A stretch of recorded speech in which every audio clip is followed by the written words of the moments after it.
जब दिल न लगे दिखावे की बस्ती में, तो खो जाना मेरे श्याम की मस्ती में।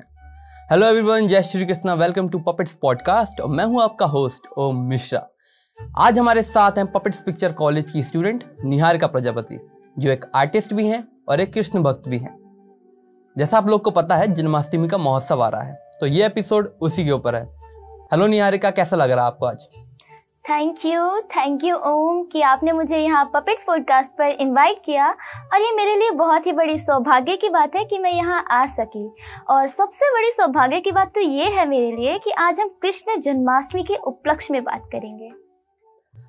निहारिका, जैसे आज का युवा एक गलत दिशा की ओर जा रहा है, आप कृष्ण भक्ति की कैसे?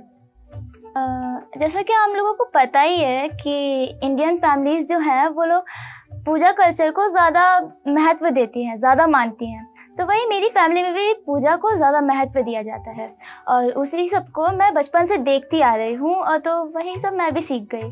और सबसे ज़्यादा तो ये है कि मैं कृष्ण से कैसे जुड़ी।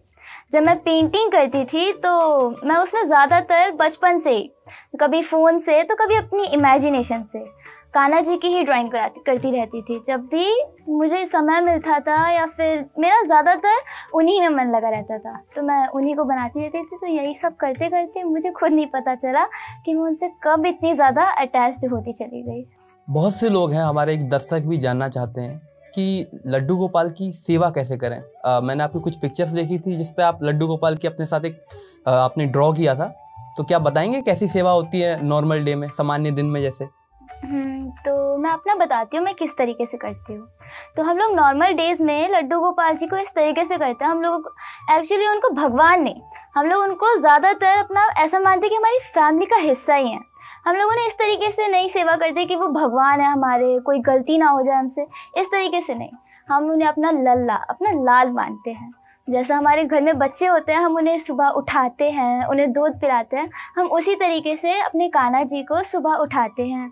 उसके बाद उन्हें उठा के थोड़ी देर बाद स्नान कराते हैं जल से, और फिर उन्हें अच्छे से वस्त्र पहना के उसके बाद उन्हें दूध या जल पिला देते हैं। और फिर जो भी हमारे घर में भोजन बनता है उसको हम प्रसाद के रूप में सबसे पहले हम कान्हा जी को भोग लगाते हैं।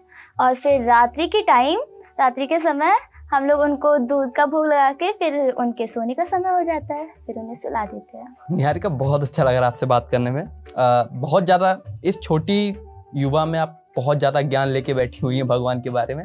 बहुत अच्छी सेवा करती हैं। एक प्रश्न और आ रहा है, सामान्य दिन में हमारे मंदिरों में इतनी भीड़ होती नहीं, लेकिन जब कोई त्यौहार आता है जैसे शिवरात्रि, जन्माष्टमी, तो बहुत भीड़ आ जाती है।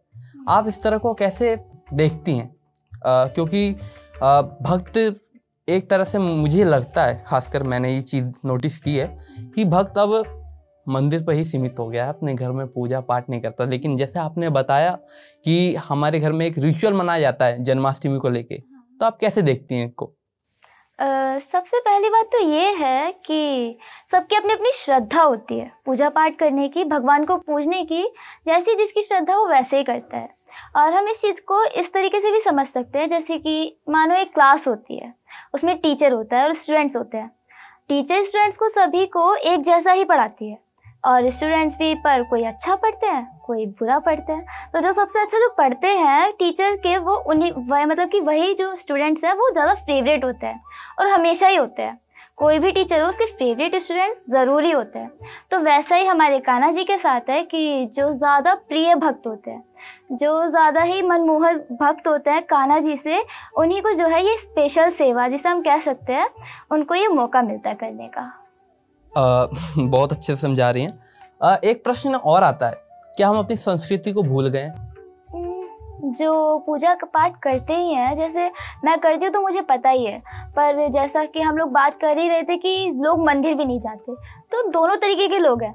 कुछ लोग संस्कृति को ज़्यादा महत्व भी देते हैं और कुछ लोग सिर्फ अपने काम पे ही ध्यान रखते हैं। तो जैसे हम तीर्थ स्थल जाते हैं तो वहाँ पे मैंने देखा है, मेरे तो कुछ फ्रेंड्स भी बन गए वहाँ जाके, इस्कॉन पे भी जाके।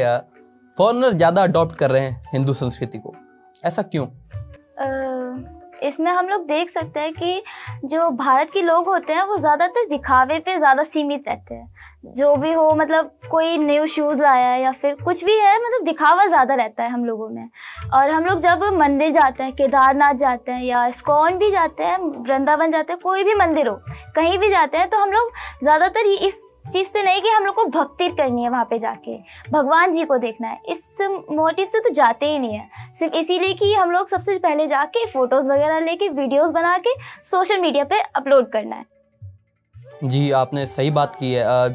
अगर हम इस चीज़ों को देखें तो बहुत लोगों का माइंडसेट ये होता है कि हम पहले मंदिर के दर्शन ना करें, वीडियो बनाएं, लाइव जाएं, कि हम लोगों को दिखाएं कि हम भाई वहाँ पहुँच गए हैं। तो वही भाव नहीं आ पाता है। मैंने एक फॉरेनर फैमिली को देखा था, उनके पास एक कैमरा भी था। ये वो केदारनाथ के दर्शन कर रहे थे, हम नीचे से ऊपर चढ़े, बट उन्होंने जो फ़ोटो ली होगी वो एक, आपने बड़ा पत्थर देखा होगा केदारनाथ के पीछे, वहाँ पे उन्होंने जाके फ़ोटो ली। ना मंदिर की फ़ोटो ली, ना वीडियो बनाया। उन्होंने बोला कि हम ये पत्थर को देखने आए थे। जब केदारनाथ वाली ट्रेजेडी हुई थी, हम उसी पत्थर को देखने आए थे कि कैसे उस पत्थर ने पूरे मंदिर को रोका। आपको पता होगा पूरी उस जगह पर पूरी जगह बाढ़ आई थी, लेकिन उस पत्थर की वजह से वो मंदिर केदारनाथ जो आज हमारे सलामत है। कैसे मतलब हम कैसे देखें कि उसमें भी कोई शक्ति थी शिव की? बिल्कुल, जैसा कि अगर हम लोग भगवान को मानते हैं तो बात है कि इन सब चीज़ों में शक्ति तो है।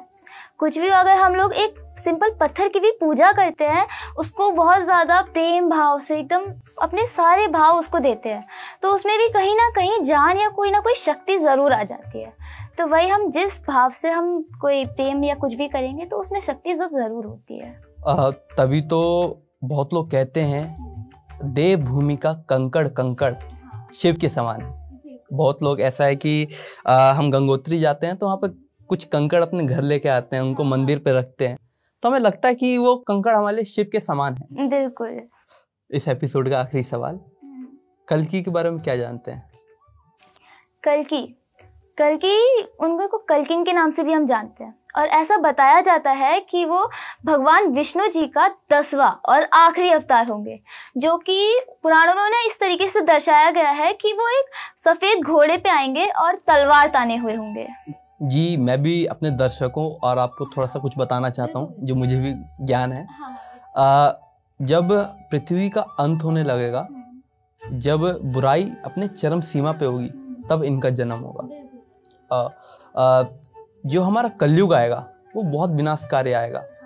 इसमें एक दानव जो विश्व का, या हम कहें कि युगों युगों का सबसे बड़ा दानव, काली पुरुष, वो जन्म लेगा। उसका अंत करने के लिए ही भगवान विष्णु का 10वां अवतार जो कल्कि जी हैं वो जन्म लेंगे, फिर दुनिया का अंत हो जाएगा। थोड़ा सा अब मैंने बहुत बोल दिया, थोड़ा आप भी बताएं। हाँ, तो भगवान कल्कि का इसीलिए ही जन्म होगा क्योंकि जब अधर्म एकदम बहुत ज़्यादा ही बढ़ जाएगा तो भगवान कल्कि आएंगे उस चीज़ का अंत करने के लिए। और जब इस सब चीज़ों का अंत हो जाएगा तो सतयुग जो है उसकी शुरुआत फिर से होगी। सारी चीज़ें ये जिस तरीके से दोहराई जा रही हैं वो सब चीज़ें फिर से शुरू होंगी। बहुत अच्छा ज्ञान मिला निहारिका आपसे बात करने में। हमारी ऑडियंस को भी बहुत अच्छा ज्ञान मिला कि हमने कृष्ण जी से स्टार्टिंग से लेके एंड तक हमने उनकी अच्छी अच्छी बातें जानी। हमें अपने जीवन में भी इन बातों का इस्तेमाल करना चाहिए। कुछ मैसेज देना चाहेंगी ऑडियंस को हमारे? सबसे पहले तो मैं आपको थैंक यू बोलना चाहूँगी ओम, और कि आपने मुझे पपेट्स पॉडकास्ट पर इनवाइट किया। और दर्शकों को मैं ये बोलना चाहूँगी कि अपने व्यस्त समय में से थोड़ा सा टाइम, भले ही थोड़ा सा हो, पर भगवान को थैंक यू बोलने के लिए निकालें। हाँ, क्योंकि हम लोग जो भी हैं उन्हीं की वजह से है, और आगे जो हम सक्सेस होंगे, अगर हम भगवान का हाथ पकड़ेंगे तो भगवान भी उसी तरीके से हमारा हाथ पकड़ेंगे। तो हमें सोने से पहले एक बार ज़रूर थैंक यू बोलना चाहिए, और उठने के बाद हमें फिर से शुक्रिया करना चाहिए कि भगवान ने हमें ये जीवन दान दिया। बहुत बहुत धन्यवाद देना चाहता हूँ निहारिका कि आप इस एपिसोड का हिस्सा बनी। आपने बहुत अच्छे ज्ञान दिया कि कृष्ण के बारे में आपने बताया, अवतारों के बारे में बताया, और बहुत धन्यवाद एक बार फिर से कहना चाहता हूँ। और हमारे दर्शकों का भी कहना चाहता हूँ कि आपने इस वीडियो को यहाँ तक देखा। जय श्री कृष्णा, और जन्माष्टमी की हार्दिक शुभकामनाएं। Keep watching puppets podcast.